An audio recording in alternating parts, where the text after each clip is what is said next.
be in. If you're stuck in Gaza under the rule of Hamas, and then you have Israel just like keeps everybody detained in this one area, it's not good for them either. 2.4 million people in an area the size of Washington, D.C.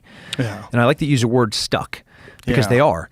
We have 240 hostages that are in Gaza, like legitimate Israeli, American, Brazilian, from almost every single nation. There's hostages in Gaza currently from October 7th.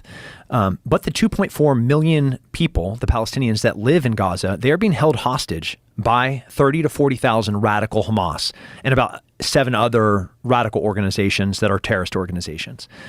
So your word stuck could not be more accurate. There are great, peaceful, wonderful Muslims in Gaza that voted in a terrorist organization when the PLO and Hamas were trying to figure out who is actually going to be the ruling party of the Palestinian people.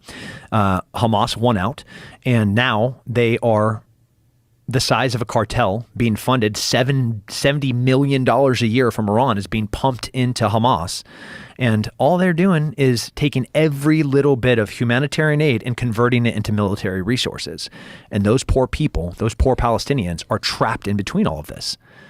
It's wild. It's such a complex problem that is solvable, but like it's heartbreaking when you look at the individual level of the kids that are there and the women that are there and the civilians that are there are literally trapped, as you said, stuck.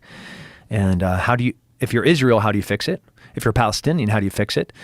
When it's so evident that Hamas wants one thing, which is the elimination and genocide of all Jews. And are there any Muslim countries that are accepting Palestinian refugees? No, they never have. That seems insane because there's all this support for the Palestinians.